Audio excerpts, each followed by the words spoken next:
In this video, we will talk about the movie Godzilla x Kong: The New Empire. We will discuss the movie story, summarize the plot, and explore the cast and characters. Additionally, we will cover the movie's production details and box office performance. Finally, we will provide a review and share some personal reactions. Let's begin with the story. Spoiler alert.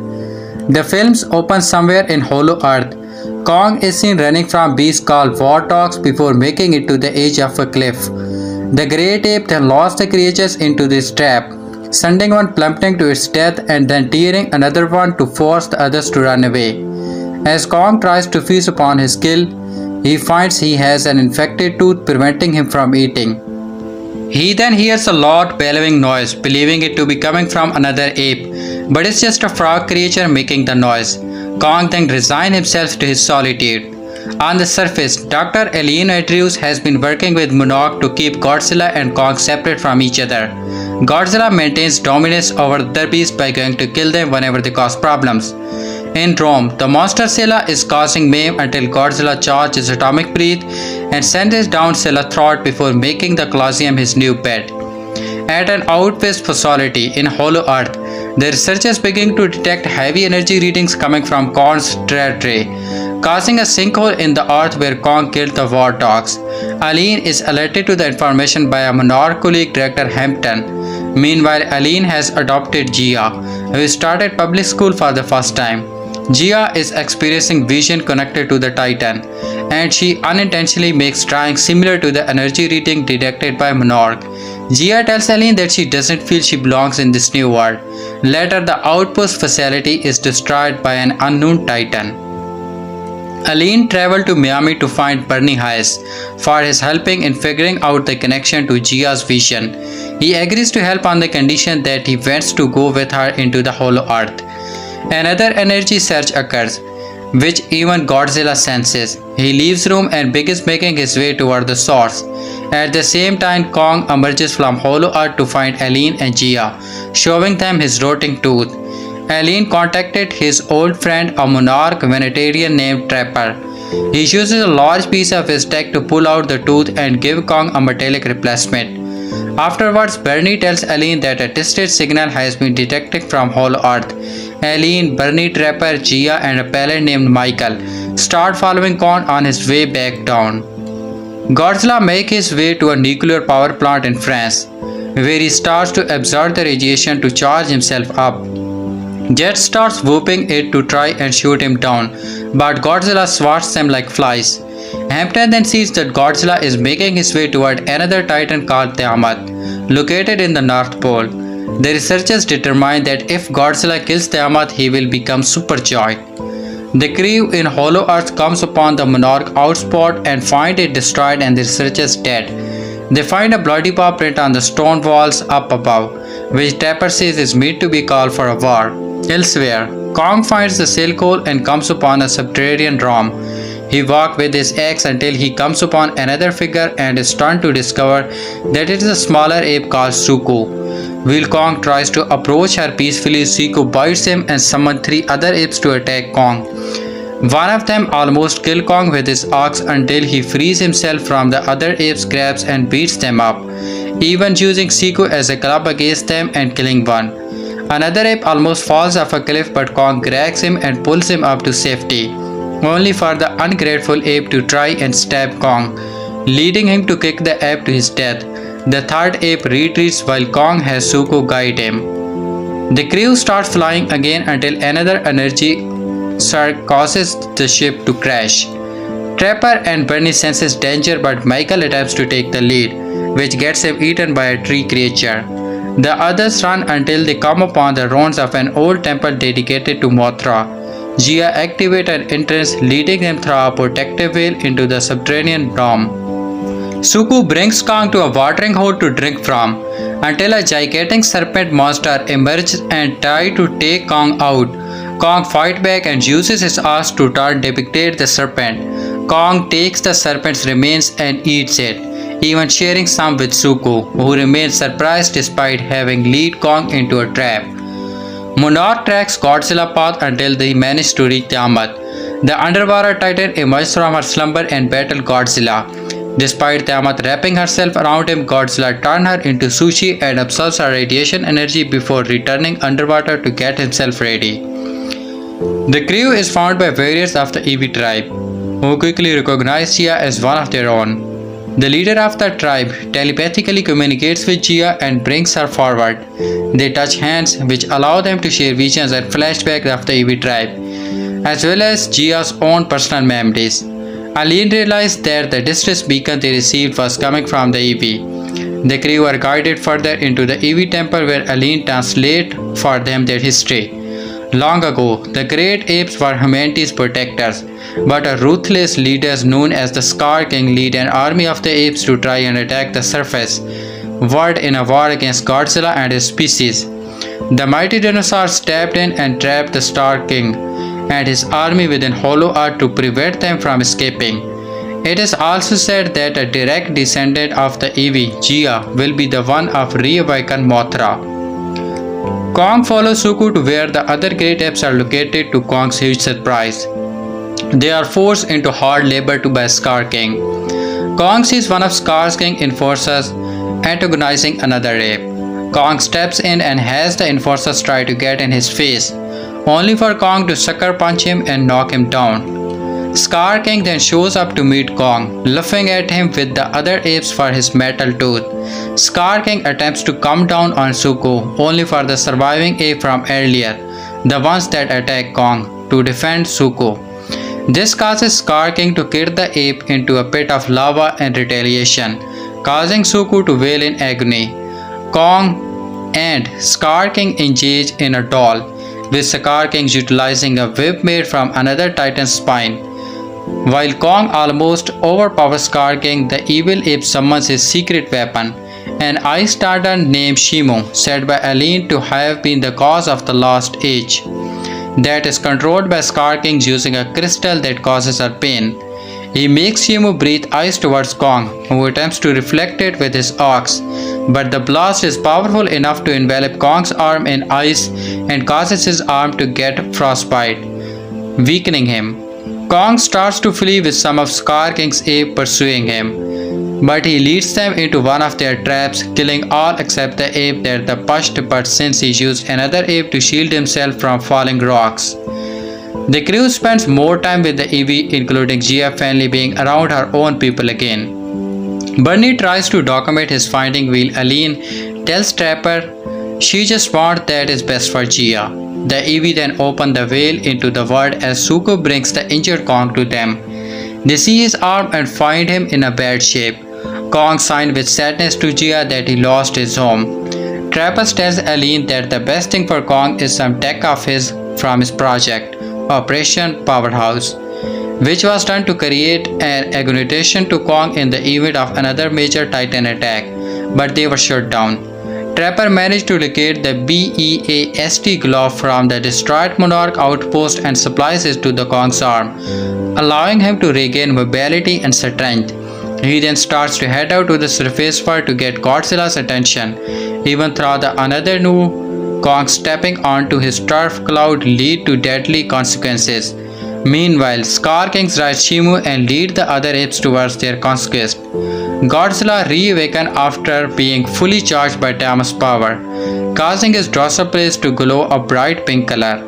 Kong enters the surface world through a portal in Cairo, while Godzilla hears his roar in the Gibraltar and makes his way over. Big G is none too pleased to see Kong again, so he charged toward us despite Kong making an attempt to convince Godzilla to join him, as well as the monster can communicate. But he tackles Kong as they get into another big fight, destroying the pyramids. Kong puts his new glove to good use to punch Godzilla a few times. Dawn Blue in Hollow Earth, the Eevee undergo their ritual with Gia. Ushering is the rebirth of Mothra. She makes her way to the surface to intervene in the fight. Godzilla is stunned to see his odd ally once more, and it is enough for him to put aside with mess with Kong to join forces as he and Kong roar in unity. With Scar King and his forces fast approaching, the humans come up with a plan to create a gravity shock by applying Eevee technology to have their crystals create a reaction that will briefly be used to stop the evil titans from escaping. Scar King has Shimu freeze the whale and break it down so that they may enter. Godzilla and Kong then charge into battle together, leaping towards Shimu and Scar King, respectively for the ultimate Master Smackdown. The circ commences with the two apes and the two lizards docking it out mid-air, while Scar King enforcers try to get in. Visuku joins the fight and sends the treacherous ape falling to his death. Mothra protects the human trying to fly to safety. The four main titans then fall through the portal through the surface world. The Titans end up in Rio de Janeiro on the beach scaring off the other patron. Scar King then uses Shimu to unleash her ice powers upon the world, freezing several buildings and firing an ice blast to the sky. Kong gets a new Morlex in against Scar King, but Shimu makes it hard for the Kong to defeat him. Godzilla charges up his atomic breath against Scar King, who dodges the blast but gets the crystal ripped off the whip by Godzilla. As the Titan tries to get to the crystal, Suku jumps through the portal with Kong's ox and enters the battle to shatter the crystal with the swing of the ox, freeing Shimu from Scar King's control. Now without his ultimate weapon, Kong uses the evil ape towards Godzilla, who whipped him back with his tail towards Kong like a volleyball. He then holds Scar King in his air as Shimu turns on his former master and frees him into an icicle.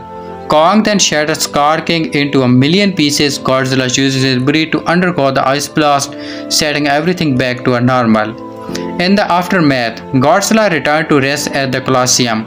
Mothra repaired the whale in the hollow earth. Aline believes that Gia is ready to part ways with her and stay with the Eevee tribe, but Gia signs to her that she will stay with Aline wherever they go. The two then part ways with Trapper and Perny. Kong returns to the Great Apes along with Suku and Shimo, the latter who is now being treated much better thanks to Kong. He then stands before the other apes as their new leader, and he raises his axe to the sky with a mighty roar, which the other apes returns with respect. Now let's talk about the cast of the Godzilla x Kong The New Empire. The first one is Rebecca Hall as Aline Andrews. It would be easy to assume that Rebecca Hall has never had to fight for anything in her life. Now 39, she made her screen debut at the age of 10 in The Comail Lawn, the 1992 TV series directed by her father, the British theatre genre Sir Peter Hall.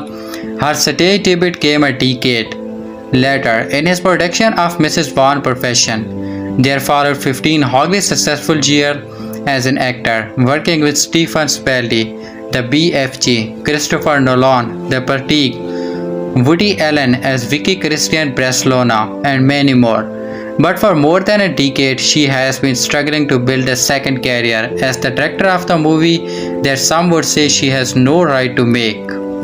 The movie is Passing, which Hall has adapted herself from the 1929 novel by the Harlem resistant writer Nella Larson. It is an emotional resistant study of racial identity, seen through the eyes of two black women, Irene, played by Tina Thompson, and Claire Rothnega, both of whom to varying recensions pass as white. Hall remembered first encountering the book in her early 20s and feeling a rush of inspiration. I was sat there reading and I could just suddenly start seeing it. Their two faces, seeing each other in that tea room, and I had the idea of looking from Irene's perspective and planning through someone staring at you and then coming back. That was really there and very important, in black and white in my head. Our second character is Don Stevens as Trapper. Don Stevens is an English actor born in London, England. His career took off when he landed to the role of Matthew Crawley in the television series Downton Abbey. Stephen attended Tonbridge School. He trained and performed with the National Youth Theatre in London when he was 15 years old. He majored in English literature at Emanuel College, Cambridge. Dan was first spotted by director Peter Hall. He is fluent in English, French, and German. He has 6 awards and 26 nominations to his name. He was adopted at birth by parents who were both teachers. Dan Stevens' age and fight. Dan was born on October 10, 1982 in Croydon, London. He grew up in Wales and South East England, where from a young age Steven in 41 years old he stands at the height of 6. Dan Stevens' wife. In 2009, Dan Stevens married South African jazz singer Sushi Wright, and the couple has 3 children together: Will Steven, Abre Steven, and Eden Stevens. Dan Stevens' career. In 2004, Stevens began his professional acting career.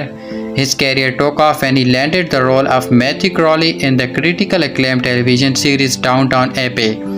The show became a global sensation, and Stevens' portrait of the charming and the noble Matthew Crowley earned him widespread recognition and praise. Following his success on Downton Abbey, Stevens ventured into other projects, showcasing his versatility as an actor. He started in the thrilling film The Guest, where he played a mysterious and charismatic ex-soldier. The role allowed him to display his range as an actor and further solidify his status in the industry. In 2017, Stevens started as the Beast in Disney live-action adaptation of Beauty and the Beast. His performance as the torment suggestible Beast received crucial acclaim and showcased his ability to bring depth and emotion. The next one is Kaylee Hottle as Gia. Actress best known for her breakout role as Gia in the 2021 The Godzilla vs. Kong. She surprised her role in the 2024 movie Godzilla x Kong The New Empire. She is deaf and is fluent in American Sign Language. She appeared in commercials including the Grip app in 2016 and the Mother's Day for Canva rally in 2017.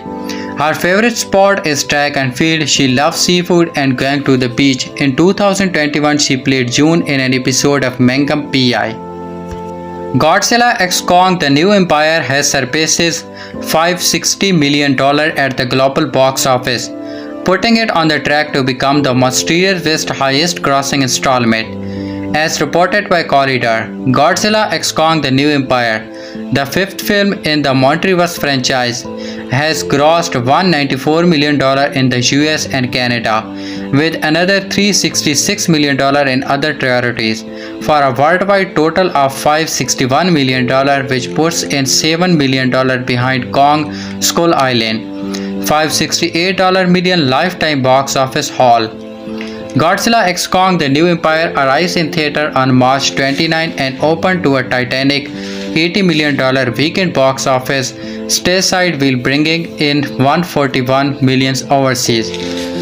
The movie was released on digital platform on May 24 for those wanting to watch it at home, but it was continued to perform at the box office. In strong box office tracking put it to a touching distance of the 2,000 millions that Gareth Edward Godzilla film, the first in legendary Metaverses franchise, earned throughout its theatrical run at the US box office, which means Godzilla x Kong The New Empire could smash a few more records before it leaves theater.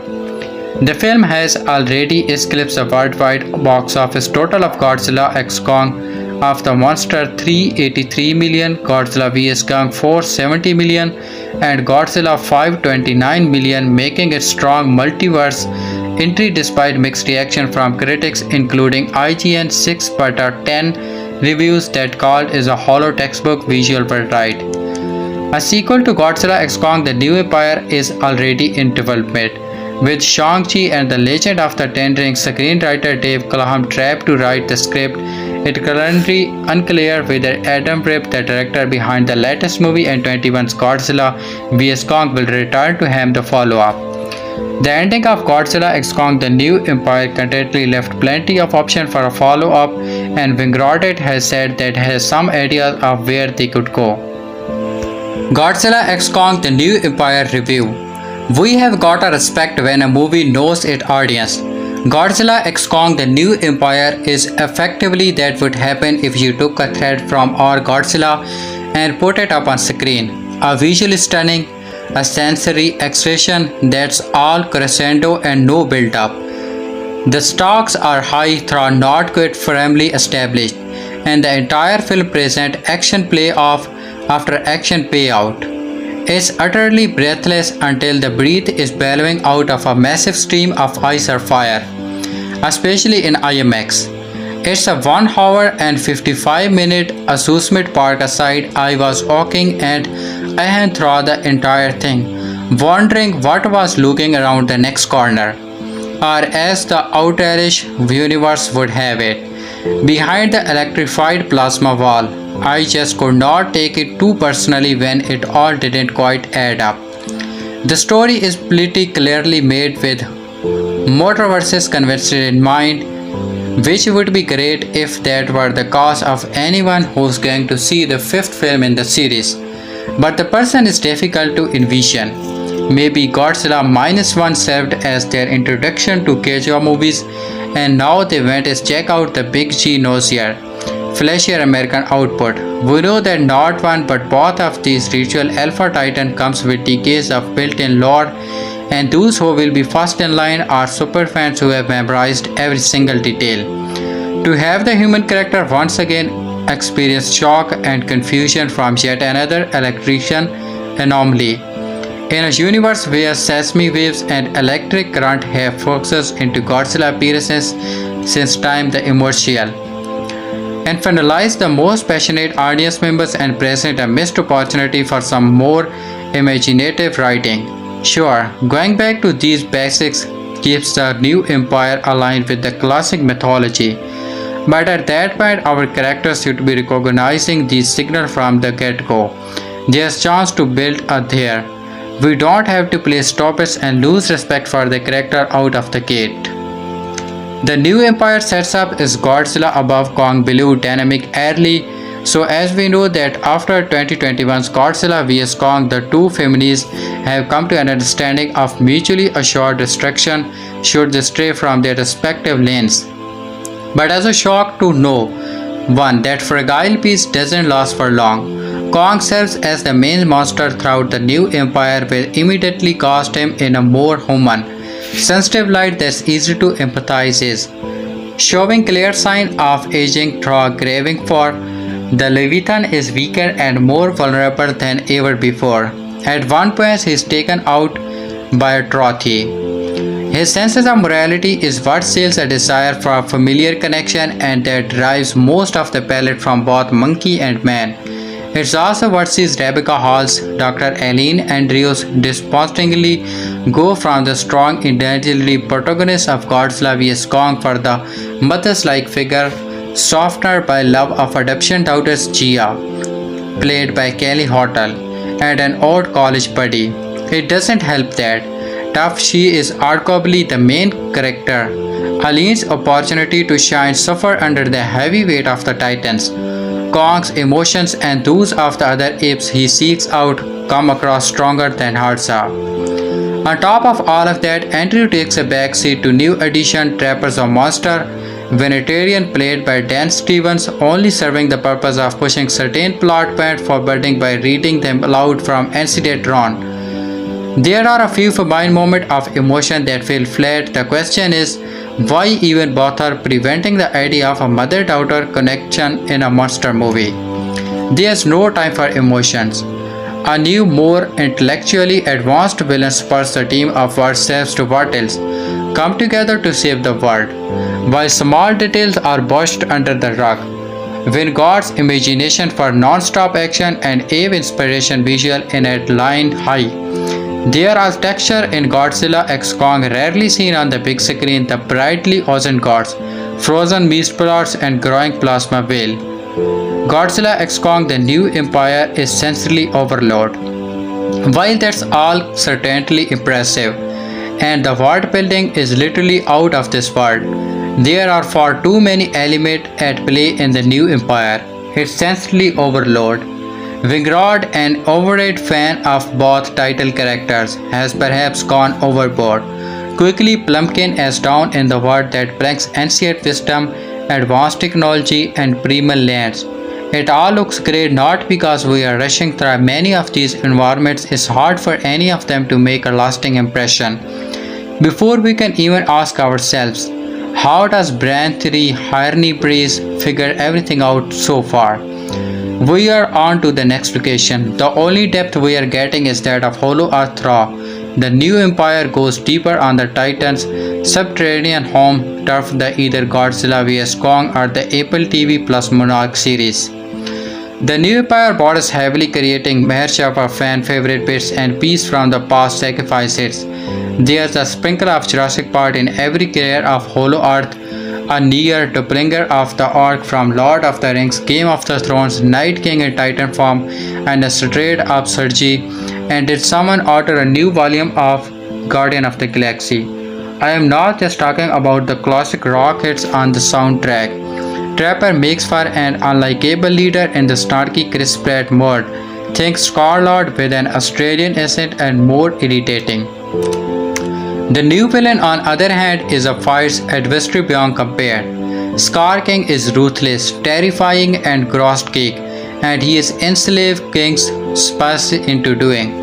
What exactly is unclear, but it's rendered Hollow Earth into a Mordor-scope hellscape, and that another established him as a threat. In addition to his sweeping reach and a generally whipped made of the bones, Scar King's most fearsome weapon is the control the wields not only over the ape race but also over Shimo, an ancient creature said to be most powerful titan of them all. Backup comes in the form of an involved Godzilla who takes on a shocking pink hue after a battle that I wish we got to see more of. Kong, fitted with a fresh beast glove, team up with his new bride or die to face off in the outgoing battle with Scar King. It's absolutely incredible to watch, taking monster on monster action to new height. It is worth slugging through the human drama unveiled leading up to the Royal Rumble. Sure, I could have done without Hall and company, but boy is it fun as hell if you don't think about it too much. The verdict: Godzilla x Kong The New Empire is a textbook visual thrill ride, punctuated by a brief moment of force emotion and title lulls. Directed Adam Wingard has a lot of fun with texture, colors, and camera work, and he is adept at giving fans the over-the-top monster action that they demand via an imposing new villain. Unfortunately, there's no time to spend on making imposing new villain. Things make sense or even make all that much. And what new emotional punches or throw leg all necessary wind up to connect, save for some time. Very well done moments between Kong as his Hollow Earth kin. Any new Godzilla movie always has my expectation working somewhat against it. My younger brother watched and rewatched Roland Emmerich 1992 Godzilla so many times after it was released, almost daily. I am surprised he didn't run the VHS tape, but he also went back and watched several of Toku's original film and the American edit for the very film that is centered around television future favorite fiction authority. Their films are grow up madly annoyed, so always has the background soundtrack to my childhood, but have learned to appreciate the enjoy over time. Even Emmerich, which I most recently rewatched with the family during lockdown, and still find to be immensely entertainment. However, any Godzilla movie released this year unfairly had another factor to be connected with the end of 2023 American release of Godzilla Minus One, a Japanese production from Toho Studios set in post-war Japan. It's the 37th movie in the decade-spanning Godzilla franchise and one of the best, merging some of the most impressively mounted monster movie sequence overcommitted to film with the theatrical half of the original. Unfortunately, if you look past the creature brawls and fantastic depiction of some of the most beloved moments from around the world is Godzilla x Kong The New Empire, you will not find any such thoughtful commentary on humanity's current fears and concern, and you will not find much of the other thing that should be much harder to screw up in a movie whose main draw is big monsters smashing each other and their environment entertainment. The newly released fifth installment in the legendary picture Monsterverse series, which has included solo films centering on both Godzilla and Kong, as well as 2021 Racing Creature Future in which the part leaded for the first time, is somehow even more dark than its middling procedures. A franchise of diminishing returns done is by plot that managed to be both frustratingly evaluated and overly plot. Truly, even I was walking out of the largest theater, I could have summarized Godzilla x Kong off to the top of my head I received. So I am providing the following broad description with the aid of Wikipedia, which I am just going to trust is right on this one. 3 years after the event of Godzilla vs. Kong, the rival monster peacefully rules over separate territories. Kong in Hollow Earth, Godzilla above ground protecting humans from the titan that merged to terrorize the planet. Then a Morag observation post in Hollow Earth pick up a signal that might indicate a new threat, especially as it promotes erratic behavior in Godzilla and Gia, the last survivor of Skull's Island. AV tribes and the adopted daughter of Dr. Aline Andrews to experience hollow communication. From there, the plot becomes divided. A sinkhole that opens near Kong's homeland him to an unknown world where a tribe of his same spice residents. Meanwhile, Andrews enlists conspiracy theorist Bernie Heiss and Wit Trapper to accompany her and Gia to Hollow Earth to locate the source of the signal. If you think that sounds like this story doesn't have much to do with Godzilla, you would be right. Despite essentially being top-billed, our favorite atomic fire-breathing monster is really only an active figure in the film's relooking climax. Although occasional Earth's Godzilla cat like Inside's Room Colosseum are quite cute. That would not be an issue if the rest of Godzilla x Kong delivered. Some of the stuff with Kong is fun, particularly the giant ape's resourcefulness is battle. At one point he swings a baby ape as a weapon, at another he is given a 90 mechanical arm. But the bulk of the film centers around the human leads doing a lot of nonsensical explosion that it's hard to really care about.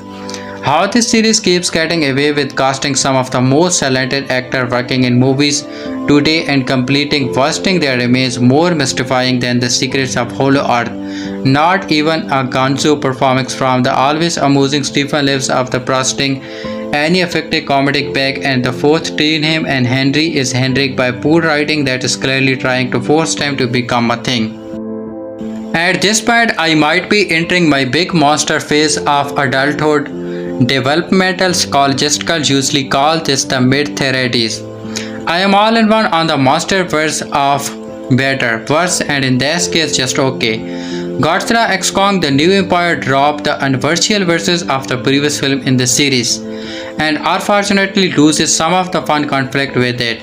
These titans got most of their good fight out in Godzilla vs Kong, and honestly they should have been kept apart a while longer before being smashed into another team-up film. As with the rest of the movies in this franchise, one of Godzilla x Kong's greatest failing in the humans that are not comic relief. This movie is about a hollow earth beneath another hollow earth. We don't need a side story about printing. As the Monsterverse continues, it either needs to be hire better writers for those emotional moments or toss them to the side entirely. Fortunately, the two main sources of the comic relief is Dan Stevens Trapper, a titan vegetarian adventurer, and Brian Ter Henry Burney, a constantly podcaster were a delight. Their carefree nearly borrowments throughout the peril is Hollow Earth is one of the best part of the film. Now, onto bromic that are not fulfilling. Godzilla and Kong. Unfortunately, the storyline of these two titans are mostly separate from the entirety of the film. Kongs feel fully fleshed out and interesting if a little overdone, but Godzilla feels more like an overthought. Aside from using the Roman Colosseum as a dog bed, there's not much a favorite leisure to do.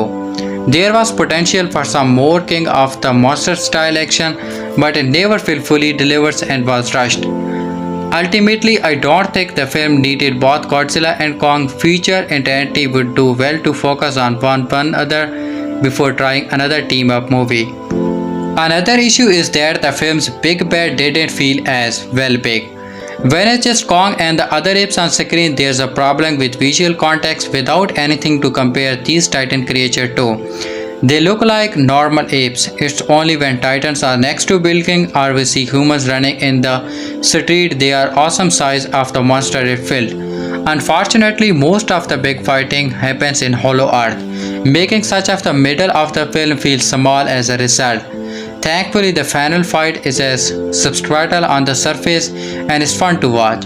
It's not as good as the climax is King of the Monsters, but you can't be Godzilla playing it worth a several head like a filming flood. Overall, Godzilla x Kong is not quite as good as its predecessors, but it is still a fun popcorn flick. If you want to watch giant monster fights, you could certainly do a lot of worse. But if you are averse to doing the theaters, you are in luck and can probably wait a few months for this movie to come to Max. In the meantime, I recommend going back and watching Kong, Skull Island and Godzilla King of the Monsters instead. Godzilla x Kong The New Empire is the fifth installment in the Monsterverse series, and it is exactly what you would expect from these kinds of films. This was an enjoyable entertainment and quick movie which is a nice change of pace to what has been put out over the last year. I have loved the long epics such as Oppenheimer and Killers of the Flower Moon. But it seems like everything you watch nowadays in 2.5 hours or more. Godzilla x Kong is just short of 2 hours and feels like it had you in and out of the theater in no time. Before I get into what I like and dislike about the film, I want to talk about Greenville's new movie theater, Golden Ticket Cinemas Greenville, Granado. It is where the old Regal complex was a Greenville provided next to the Texas Roadhouse. This theater is everything you want out of the movie-going experience. It's a light theater, it's great. It has a 4K laser projectors and the big screen that Greenville NC has to offer. The clinical are great. Lastly, the connections are like nothing I have seen, and I have a self-serving popcorn machine, so instead of waiting on some teenager who hates their jobs, you can fill your own bucket and put it as much as you want. The movie itself was okay. I obviously didn't go in and with crowd expectation because it's about a giant gorilla teaming up with a nuclear missile to fight a large orangutan. The special effects were amazing for all of the Kong part, but Godzilla once again looked like that had done a halfway job on the appearance. The greatest part of the whole movie was Kong's facial expression for a film that had to rely solely on blue screen. CGI and all the jazz, the storytelling done through Kong's expression was great. The action was awesome in the movie. The whole time you were just watching monster do WWE moves on each other. Godzilla literally counters a spear from Kong onto an overhead suplex which made me audibly laugh in the theater. Scar King was a great antagonist, but his fight with Godzilla and Kong seemed rushed. There was definitely more they could done, but neither of the main characters nor the villain being able to speak, there was little to do. Also, the humans in these movies are not good. I'm not going to say they are terrible, but it's the same shock and awe in every movie. This is the fifth movie of the franchise, and people are still perplexed that Godzilla is tearing up their city. If you just want a nice, fun, mind-blowing experience, this is all you just need. You will love, you will cry, you will groan. This movie has it all. Is probably my favorite of that franchise. Godzilla x Kong The New Empire has delighted fans since its release in March 2024. It still stands at the top of the US box office with a worldwide gross of $361 million thus far, which has exceeded the expectation of its distributor Warner Bros. It stars Rebecca Hall, Dan Stevens, Brian Harley, Kyle Hottle, and of course Godzilla and King Kong in the lead role. The big budget blockbuster is a sequel to 2021 Godzilla vs Kong and is a part of the Monsterverse franchise. The Adam Wingard returning to direct the sequel. The movie pits the almighty Kong against the fearsome Godzilla, but they must join forces against a Colosseum under which they are hidden within their world. What happened in Godzilla x Kong The New Empire? The box office hit is the 3 years after Kong defeated Godzilla and shut down Apex Cybernetic, and he has established his new territory in the Hollow Earth and is searching for more of his kind.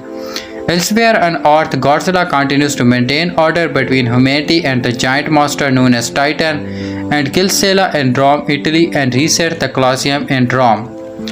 A monarch observation outpost which is located in the Hollow Earth pick up an undefined signal. The signal causes Gia, the last known survivor of the EV tribe of Skull Island, to experience hallucination and vision, which prompts her adoptive mother Dr. Aline Andrews to be very concerned. Godzilla also senses the signal and leaves room, and attacks a nuclear plant in the France to absorb the radiation.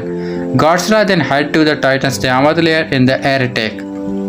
The monarch thinks Godzilla is building up its strength to deal with an oncoming threat. When a skin hole opens near his home, Kong discovers an uncharted region where a tribe of her spies has arrived, including a javelin called Suko. Kong forces Suko to lead him to the tribe's lair, and the two start bonding during their journey. The tribe's leader is the Scar King, and battle Kong with the aid of an ancient ice-powered titan called Shimo, who is controlled by the Scar King using a crystal. Shimo's icy breath causing Demago to Kong's right arm, causing several forbes, but with Suku's help, Kong managed to escape. Aline, Gia, Trapper, and Conspiracy podcast Bernie has traveled to the Hollow Earth to locate the source of the signal and find the Monarch outpost destroyed. The group discovered a temple that leads them to a subterranean section that houses a surviving EV tribe who communicate telepathically with each other, despite that the signal was a telepathical distress call sent by EV tribe. Inside the temple, Aline discovers hierarchically displaying the past and future. Turns out the Scar King wants to attempt to conquer the surface world and waged war against Godzilla's spies, but Godzilla was able to defeat him and trapped him and his tribe deep in the hollow earth. The prophecy also suggests that Gia is the key to reawakening Mothra. Kong locates the temple and is fitted by Trapper with a prototype Skull's art brace to strengthen and haul his forbidden limb. The Scar King's royalist has followed them and informed him, and he assembled his invasion force for Earth. Kong joined forces with Ark Army Godzilla after they engage in one of the best fights at the pyramids, which is interrupted by Mothra, and the Ajak in the movie arrive in battle the Scar King in Hollow Earth. Trapper leads some warriors to join the fight, and eventually the Scar King, Godzilla, Shimo, and Becky Kong end up in Rio de Janeiro, where chaos ensues. Rio gets destroyed by the cage and Godzilla and Kong try to bring down the Scar King and Shimo. The Scar King was a crystal-like controlled Shimo, meaning he has no choice but to fight on his side. The combined forces of Godzilla, Kong, and Boogie Kong result in the whip with the crystal and attached to it getting broken and Shimo is freed. Shimo helps the other take down the Scar King by using her freeze power on him, and Kong smashes the frozen kaiju, defeating him once and for all. Godzilla and Kong go other separate ways, with Kong, Baby Kong, and Shimo returning to Hollow Earth. Aline, Trapper, Bernie, and Gia all survive, and when Aline asks if Gia is going to stay in Hollow Earth, she tells her abducted mother that she'll go wherever she does, because that is her home. This statement makes Trapper and Bernie all emotional as they look on. Kong, Becky Kong, and Shimo return to the Scar King's lair, while Godzilla going back to sleeping in the Colosseum in Rome. Gia is able to awaken Mothra, and Kaiju help Godzilla and Kong in their battle against the Scar King. Godzilla x Kong The New Empire has had mixed review from the critics with a 454 rating on Rotten Tomatoes. Tomatoes approved critic Delight Pony said in the review, Godzilla and X Kong uses to have a beef. Now that they have kissed and made up, there's no real meat in the generic big creature smackdown. However, the fans has been much more positive about the monster movie with an overall audience rating of 94%. Now let's talk about the complete production of Godzilla x Kong The New Empire. Zakaria Olowai as producer Morocco, Mark Albela as line producer Gibraltar, Jay Ashwester as executive producer, Jennifer Conroy as executive producer, Lucifer B. Defson as line producer, Zach Kaline as co-producer, Gabriella as executive producer from Italy, John Marks as line producer from Palette Unit, Richard Parrish as co-producer, Mary Parent as producer PGA, Carl Sigurdsson as line producer from Iceland, Adam Wingard as executive producer, Thomas Tull as producer, Brian Rocker as producer, Kenji Okayo as executive producer, Eric McLeod as producer, Dan Line as executive producer, Roy Lee as executive producer, Alex Garcia as producer, Bianca Costa as line producer from Brazil, Joshimsto Beno as executive producer. Makeup department: Jason Bate as prosthetic designer, Mickey Carposo as assistant hire department head, Corinne Callery as prosthetic artist, Jana Chetofi as prosthetics assistants, Nicola Eva as prosthetic artist, Lindy Bester as additional hairstylist, Brocky Cabbage as assistant makeup artist, Zoe Coop as hairstylist, Marinda Emblem as makeup artist, Fran Gambret as prosthetic assistants, Shanoon Harip as additional special makeup, Natalia Letko as key prosthetic artist, Anika Lowe as background hair supervisor, Adam Wingard as assistant prosthetic artist, Brady Oxford as prosthetic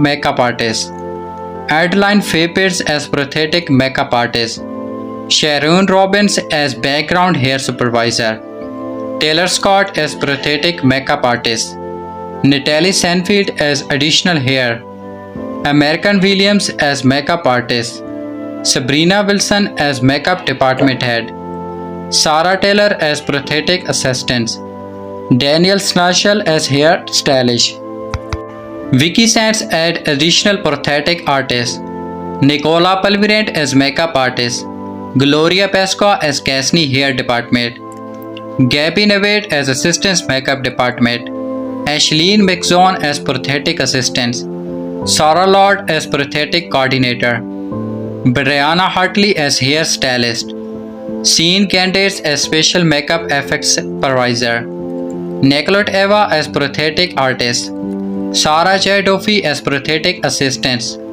Corinne Callery as prosthetic artist, Mickey Coproso as assistant hair department. Now let's talk about the sound department. Eric Ardell as supervising sound editor, George Atkin as ADR mixer, James Bright as ADR recordist, John T. Susi as Foley artist, Jill DeFile as international re-recording mix technician, Nick Emott as production sound mixer, Russell Farmoko as dialogue editor, Tavish Craze as Foley mixer, Grid Jonovich as ADR mixer, Esther Kim as sound department trainee, Adam Coppert as sound designer, Rikal Larkin as boom operator, Spencer Lundy as re-recording mix technician, Damon Maxey as ADR assistant, Frank A. Montaco as re-recording mixer, Marcel Samanua as ADR loop group, Tommy Treadwell as ADR mixer, Stephen Webster as ADR mixer, Zayo Lavia Zeng as sound designer, Matt Vowels as foreign dialogue re-recording mixer, Ben Wyatt as boom operator, Nathan Van Der as supervising sound editor, Maya Toffel as ADR recordist, Dan O'Kell as Foley artist, Bill Meadows as re-recording mix technician, Darren Menard as sound designer, Veronica Lee as assistant sound editor, Gina Long as audio post-producer, Jonathan Kelly as supervising Foley editor, Alexa Khan as ADR recordist, John Grizzly as additional re-recording mixer, Dan Camich as sound effect editor, John Erickson as dialogue ADR supervisor, Mark D. Salmon as ADR mixer, Mark D. Angelo as dialogue editor, Jack Chusey as Foley mixer. Animation department, Caroline Kent-Hart Alexandra as animator, Alexander Antones as senior animator, KV Kilva Broth as senior animator, Travis Tron Briston Jr. as layout, Amoni Kuljan as senior animator, Franza Follery as lead animator, Sasha Sabono Halsey as official animator, Mark Latori as senior animator, Andrew Malksi as animator, Vinayak Panditra as animator, Marjan Van Den Acker as animator, Brian Wilter M. Nord as animator, Grant Wilson as animator, Angie Printle as animator, Ollie Williams as animator, Shubgal Singh Vastev as technical director, Vanessa Rossi as animator, Amar Naeem as animator, Jacob Lehoma as senior official animator, Meta VFX, Job Josh as animator, Rainflowers as animator, Brian Eyre as animator, Jonathan Kanazel Kopsoon as senior 3D animator, Aaron Biswas as animator, Colton and Posh as animator, Brian Ederson as animator. Art Department: Raja Ashkani as set designer, Monila Armal as prop maker, Jeremy Burnett as Brack Lightning, Mitchell Bate as armorer, Josh Beecham as set tech manufacturing head Malkason, Micham Barner as storyboarder, Luke Cheska as set designer, Rose Kalar as construction supervisor, Kendra Kesp as props, Emma Dimich as design assistants, Benjamin Donnelly as assistant art director, Laureen N. Invas as art department coordinator, Anthony Fitzpatrick as swing gang, Danny Ferron as additional environment artist, Christopher Gifford as graphic designer, Randy Gomer as action vehicle lead mechanic, Zach Heath as property department coordinator, Jesse Hinkle as scenic artist, Tobias Cheha as senior model maker,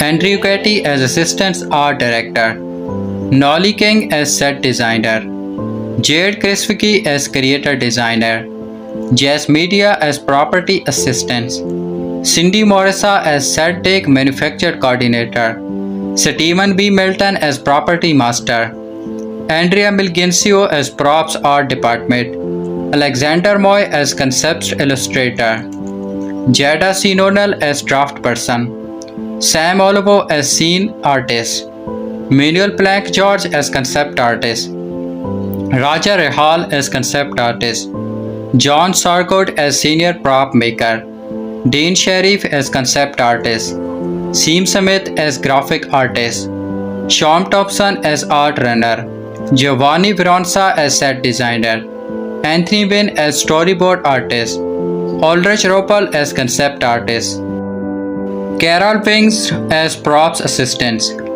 Caroline Vlog as assistant art director, Satila Vicaro as set designer, Kyle Tammet as set finisher, Donna Lee Simon as junior draft person, Noah Stolz as motion design lead, Georgian Tate Russell as set designer, Amin Rada as property master Morocco, Steven Parsons as set rig designer, Amy O'Connor as design assistants, Gabriel O'Brien as props coordinator, and Reese Montiel as digital asset manager from Los Angeles, Mikael Mayers as concept artist and art department, Lucinda Migor as graphic designer, Daniel Mador as art department researcher, Daniel Lupis Pantoja as set decoration buyer designer, Andrew Kirkman as set recording manufacturer, Madeline Kilkery as design assistant,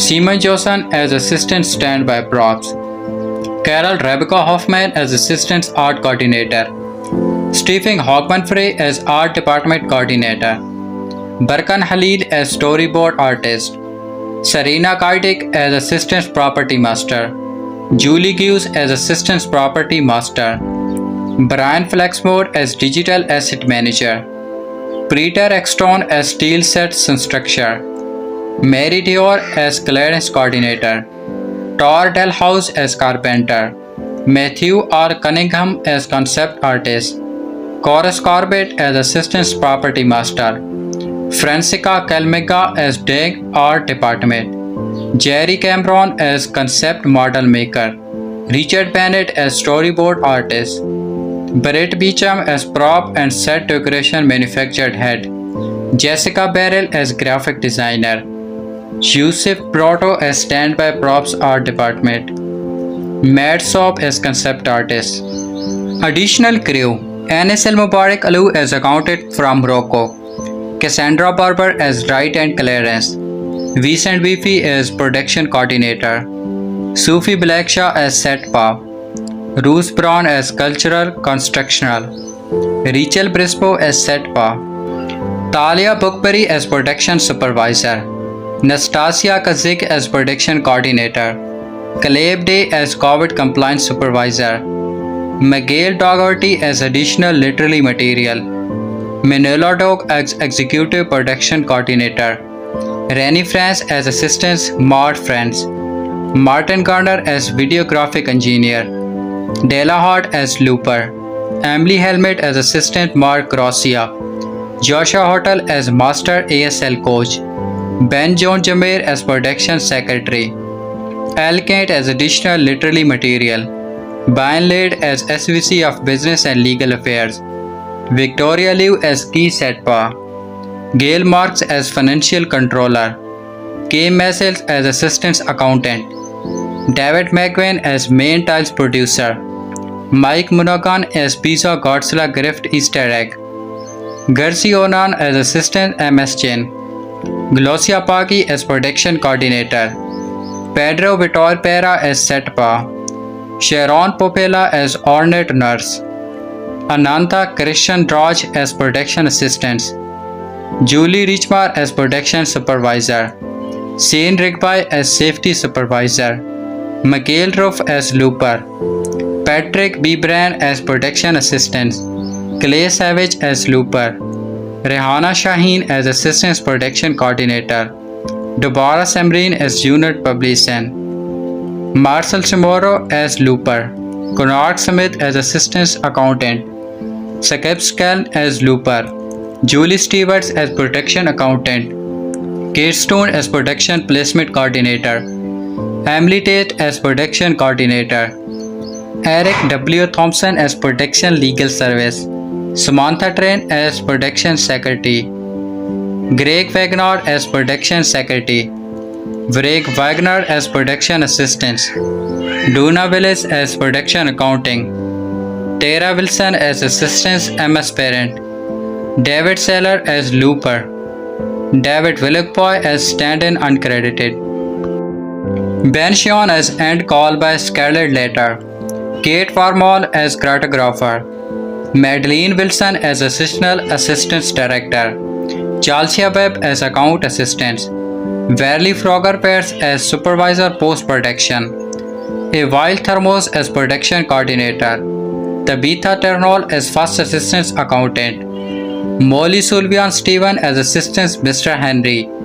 Adam M. Stone as product placement coordinator, Antonia Stevens as payroll accountant, Varens Roca as looper, Jill Smith as looper, Georgia Simon as looper, Zach Shields as additional literary material, Stan Steeler as looper, Jennifer Saunders as aerial unit coordinator, Jesse Ryan as production secretary, Mario Roman as looper, Douglas Rigloff as consultant ASL, Salah Rakovic as key office paid, Ginsulia Gorgain as assistant Mr. Marcia, Nicole Petrom as additional literary material, Jessica Pinkton as looper, Mina Oliveira as looper, Joy Naber as looper, Richard Miro as looper, David McShee as looper, Veronica Maxwell as key second assistant accountant, Ryan Makespace as travel and accommodation coordinator,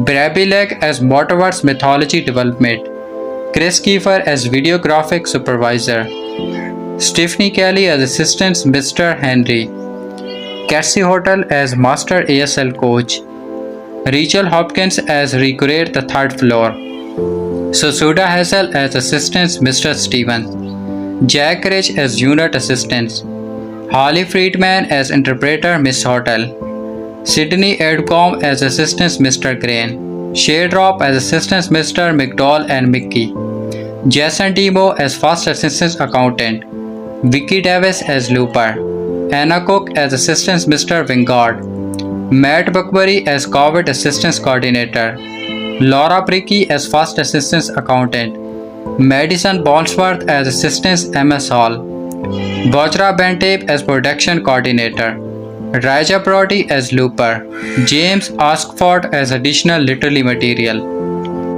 In disproving the 3-year-old space Godzilla theory, Godzilla X Kong The New Empire raised a new question about Godzilla origin. Ever since Godzilla vs Kong, there have been deeply held theories that the multiverse is building toward a colossal shutdown, in which Godzilla and Kong face off against Space Godzilla, a no-time villain from the 1990s Godzilla movies. Supposedly, the version of the monster exists in the same mold was Gordish and the multiverse Cars King, meaning he too beloved to be an ancient enemy of Godzilla. As the time impiles, Space Godzilla is a comesick incarnation of the king of the monsters. Introduced in Godzilla vs Space Godzilla as a creature born from Godzilla DNA being mutated by a black hole. Space Godzilla has a reputation as one of Godzilla's strongest villains. His power level and menacing design gave consent to the theories that Godzilla vs Kong secretly set up him for a future movie. But that scenario no longer looks likely through a Space Godzilla appearances has not necessarily been ruled out. Although Godzilla vs Kong itself never include any reference that could be interpreted as a Space Godzilla reference, the movie's novelization did have a few furious lines that justifies these species. The book detailed an ancient EV prophecy that made mention of Zuzla Halawa, a monster that ate a star and battled Kong spice in the multiverse Hollow Earth world. The obvious implication of this discussion was that Zuzla Halawa and Godzilla are one and the same, but description of him in the novel left room for speculation about this identity. Zuzla Halawa was characterized as a monster with evil intention, thus leading to this belief that Zuzla Halawa was actually Space Godzilla. His organ being connected to a star went hand in hand with the idea, so did some unused concept from Godzilla vs Kong. Featured in Godzilla vs Kong 1 Will Fall. The Art of the Ultimate Battle Royale, a cave model depicted a winged Godzilla flying above armies of great apes and the other members of Godzilla's species. This created the impression that the alternate version of Godzilla, possibly Space Godzilla, may have been the true villain of the Ancients. Titan War, but after Godzilla x Kong, the new Empire explanation of the EV myth, that doesn't appear to be the case after all. Instead, it can be expected now that Zuzla Halawa and Godzilla really are the same monster. Unlike Godzilla vs Kong, Godzilla x Kong does name drop Zuzla Halawa and provide a full overview of the EV myth, which include him eating a star. Interestingly, Godzilla x Kong clears up question about Zuzla Halawa's identity by addressing him as Godzilla and diving into Zuzla Halawa's conflict with Scar King. Clearly, it's not Space Godzilla who seals Scar King away, given that the former is strictly a villain that models in the temple. Also, after illustration of the monster that most containly Godzilla, not the costume contemporary from Godzilla vs Space Godzilla. Additionally, what happened in Godzilla x Kong can also be used to undermine the other biggest audience of the Godzilla theory, which is outer form art. There are two different ways to look at the painting. One being that the creature was a winged Godzilla-like monster, the other was the Mothra was crying Godzilla. In reopposed, the latter interpretation makes a lot more sense. After Godzilla x Kong's ending, it appeared that Mothra did indeed exist along Godzilla and Kong in the Hollow Earth and was indeed a key player in this shared history. When Space Godzilla was suspected to Zuzla Halawa, the meaning of the novelization line about the monster eating a star fit in with the character's cosmic origin. But now that the theory has been debunked, its meaning has become much more mysterious. Apparently, it was Godzilla himself who costumes this star. Whatever it was remains unclear, but it appears that it has some connection to Godzilla's secret past. The full details of Godzilla's backstory remain explored. It's highly possible that it relates to this accusation of this blue atomic power. Godzilla vs Kong implied that it's not a brutal ability for this species when it revealed that the Hollow Earth energy source and Godzilla power are the same. That serves as an indication that at some point in the mysterious timeline, Godzilla permanently harnessed the Hollow Earth energy source. The star mentioned by both Godzilla vs Kong's novelization and Godzilla x Kong could have been the means in which he accomplished this. Whatever it was, there's a good chance the transition isn't literal, and it was some object where the EV have mistaken of. While Space Godzilla not being the focus of the EV myth may some disappointment, none of this is to say the Space Godzilla will not be joining the multiverse. A way of him to appear does need exist. but was not provided by Godzilla vs Kong. If the Monsterverse want to bring in Space Godzilla, the easiest way to do is to build on setup from Apple TV Plus is to Godzilla show, Monarch Legacy of Monsters. In Season 1, it was started that the energy from the Hollow Earth rift is found only in pulsars, supermassive black holes from other space. The show likening the Hollow Earth's energy to black holes create a suitable pathway for Space Godzilla to be introduced. After all, the energy of a black hole is how the original version was created in the first place. Because of this reveals the Monsterverse can have its own Space Godzilla in a way that perfectly accommodates its pre-existence lore. The Hollow Earth is at the center of Godzilla and Kong's universe, so using it to introduce Space Godzilla would be more organic way of doing it than shooting Godzilla's DNA into outer space like Godzilla vs Space Godzilla did. As for how this could work, is possibly that in Godzilla x Kong the New Empire sequel, it could be revealed that a member of Godzilla's species had an ancient when traveling between the Hollow Earth realm, and the result in his DMR being mutilated by the energy within its rift.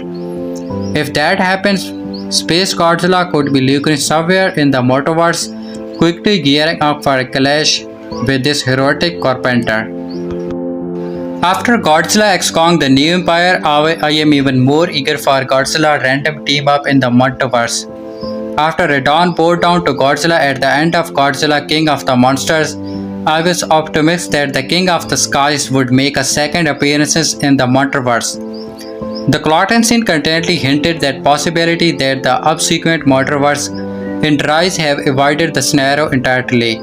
But while it may seem like Rodan has been left behind, Godzilla x Kong's ending gave me a new reason to hope for its return. I am not sure what Legendary has in store for Rodan, but what I do know is that a Godzilla x Kong sequel is happening.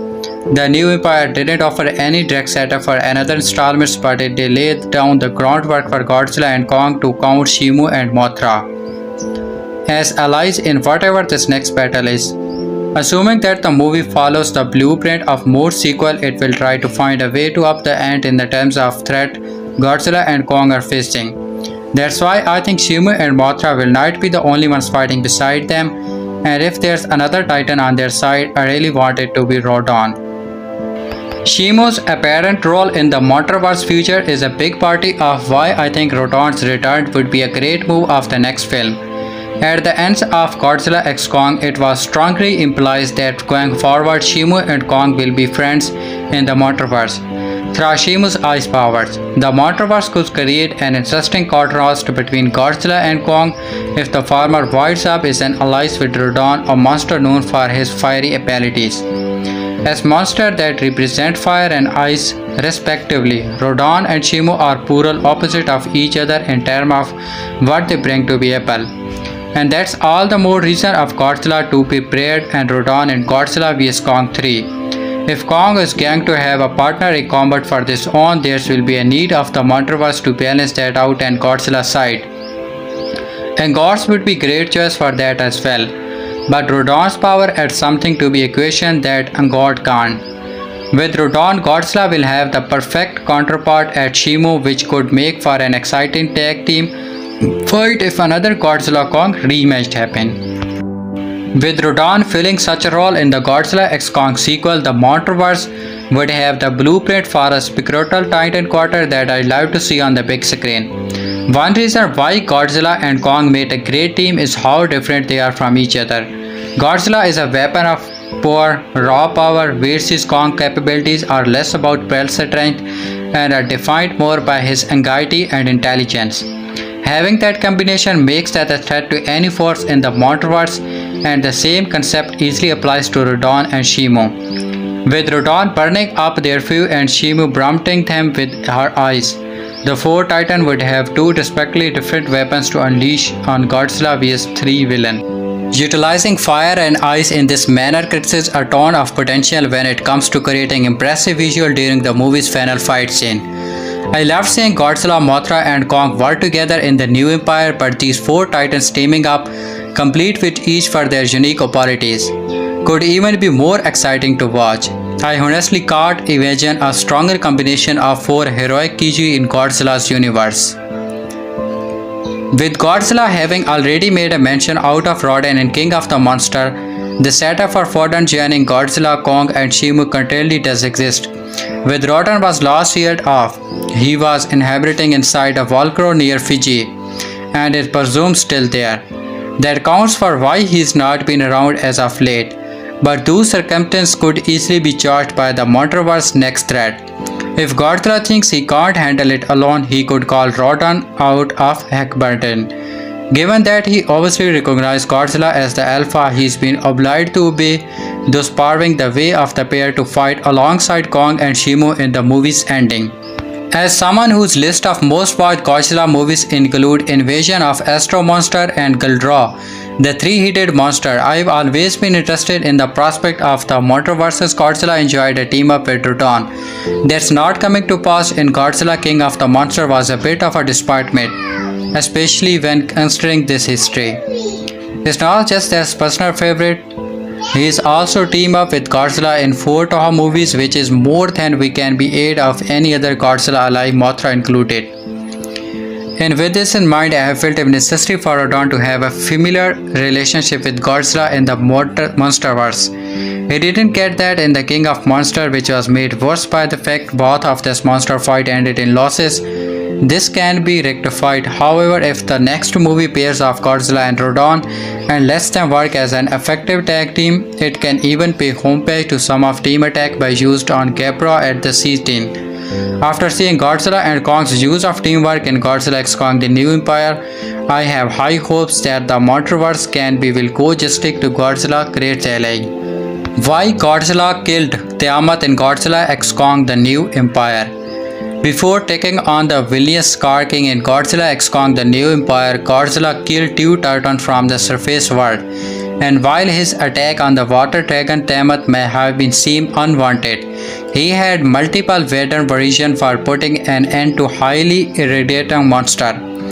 As established in previous legendary Monsterverse movies, as the Alpha Titan, Godzilla is responsible for monitoring the other Titan on the surface to ensure they don't upset the neutral order.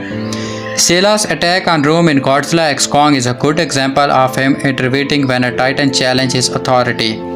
However, Godzilla sought out Titan in his lair, which was located at the top of the planet in the Arctic Ocean. Tiamat had not given any legitimate reason for Godzilla to act aggressively, much less to go as far as killing her. However, it was no random act of violence as a part of the King of the Monsters. Godzilla had multiple reasons for killing Tiamat, which the most significant playing out over the rest of Godzilla x Kong. Their showdown in Godzilla x Kong The New Empire was not the first time that Godzilla and Tiamat crossed paths. Monarch labeled Tiamat as a destroyer titan due to her aggressive and destructive behavior, and even Godzilla's statue as the alpha didn't deter her. Tiamat was held at the outpost in Stone Mountain, Georgia until Ghidorah unleashed all the titans in Godzilla, King of the Monster, but she never made it to Boston to submit to Godzilla when Ghidorah was killed. In Godzilla Dominant, the graphic novel prequel to Godzilla vs Kong, the story of their first battle is described. In the aftermath of Godzilla's battle with Ghidorah, Godzilla seeks out of a place to rest only to be amused by Tiamat. Godzilla eventually overpowers her and forces her into submission, but not before she binds him with toxic vapor and cuts her many times with her scales. Tiamat submitted to him to save his own life, but their enemy was well established by the time Godzilla came after her in Godzilla x Kong. Godzilla didn't kill Tiamat for sport, vengeance or out of anger. He needed to remove her from her lair. As described in Godzilla x Kong, Tiamat's lair's position on the globe made it one of the most expensive sources of radiation on the planet. The lair shows a massive amount of solar radiation, which is part of that gives Tiamat and eventually Godzilla's the pink coloration. In order for Godzilla to access his store of energy, Godzilla needed to remove the fairly dirty Tiamat from her lair. And given their history together, that would be no asking nicely. By killing Tiamat, Godzilla not only gained access to Tiamat's lair, he accessed her power as well. The movie's novelization mentioned that the process of killing Tiamat and conquering himself in his lair, Godzilla absorbed some of Tiamat's DNA, which is part of the reason himself in his lair, that his internal atomic energy changes from the blue to pink. It's actually his second time in the Monsterverse that Godzilla has done this. When Mothra describes herself against Jildra, Godzilla absorbed her DNA to achieve this remotation, just as the observes Tiamat DNA to achieve his involved state. As unfortunate as it is for Tiamat, Godzilla needed to absorb her DNA as the energy from her lair so that he would be powerful enough to unstop the threat of Scar King. Scar King Monsterverse history is spelled out by the Hollow Earth EV tribe and tells of Godzilla's past encounter with both Scar King and Shimu. It's clear that Godzilla is familiar with the threat that he will face and knows that he'll need to achieve to have a chance at stopping it. Without the massive power increase he gained from Tiamat's DNA, Godzilla likely would not have been able to defeat Shimu, especially with her under Scar King's control. That's why he embarked on his global quest to power up and achieve the resolved state. A monarch screen in Godzilla X Kong notes that the dorsal panel of Godzilla evolved state can hold 20x the energy of his normal state, which shows just how stronger Godzilla was able to get. Without the massive power increase, Godzilla likely would not have been able to defeat Shimu, especially with her under Scar King's control. As unfortunate as Tiamat's death was in Godzilla X Kong The New Empire, it was ultimately necessary for Godzilla to save the world from Scar King's reign. Godzilla X Kong 15 most rewatchable scenes. Godzilla X Kong The New Empire had a lot of great scenes, from hilarious moments featuring Godzilla X Kong to some of the best fight with Monsterverse has ever seen. After Godzilla vs Kong made it clear that the monster was ready to embark in its chapters, conspired side, The New Empire take things to the next level and deliver 2 hours of fun kaiju action. Although the human Godzilla X Kong cast was compelling enough, the Titans once again stalled the show. Godzilla X Kong spends more time inside the Hollow Earth compared to previous Monsterverse movies and shows. In other words, the movies introduce a lot of new Titans and give the time and space to shine. Although the latest entry in the Monsterverse timeline focused more on Kong and his story, Godzilla gets some great moment too. The two hordes on the separate journey until they team up again and against a great threat. Kong's run away from the warthogs and later take them down using the traps he set up feels like it could have been a scene from Skull Island. By showing Kong's lonely life in the opening sequence, Godzilla as Kong sets the tone of what the rest of movies is going to be like. The scene also mirrored the beginning of Godzilla vs Kong, during which the Great Ape was being kept a prisoner in Skull Island. On the one hand, seeing Kong feel likely as quite wholesome. On the other hand, his loneliness was great sad. There is an argument to be made that Kong using Siku was a weapon against our Great Ape is the best scene in the entire Monsterverse. Godzilla X Kong captured the essence of a very specific era of monster movies, and this movement with Kong and Suku is the perfect example of it. It is a hilarious scene that throwing audience off guard and sets the tone of how fun the rest of Kong's adventure will be. This moment is also bested since Kong is betrayed and attacked shortly after finding out he is not the last of his species. Godzilla fights Sela in Rome. Godzilla has had multiple appearances in the Monsterverse already, including 2 solo movies and the Monarch TV show. Therefore, the bar is high for any scene featuring the king of the monsters. Still, Godzilla introduces the New Empire could not have been cooler. Not only was the brief fight against Sela is a lot of fun, but this moment also established that Godzilla sees Earth in its entirety and will not stop as nothing to protect it. It ends with Godzilla going back to sleep in Colosseum, a callback to his original home as depicted in King of the Monsters. Kong fights the Drop Viper. The Drop Viper may have been defeated quickly easily by Kong, but is still one of the coolest Titan in the Monsterverse. Although it is difficult to have a scene of scale in the Hollow Earth, the Drop Viper's sheer presence was enough to establish how majestic and powerful this creature is. It is also called Kong of God, which seems to have been Suku's place the entire time.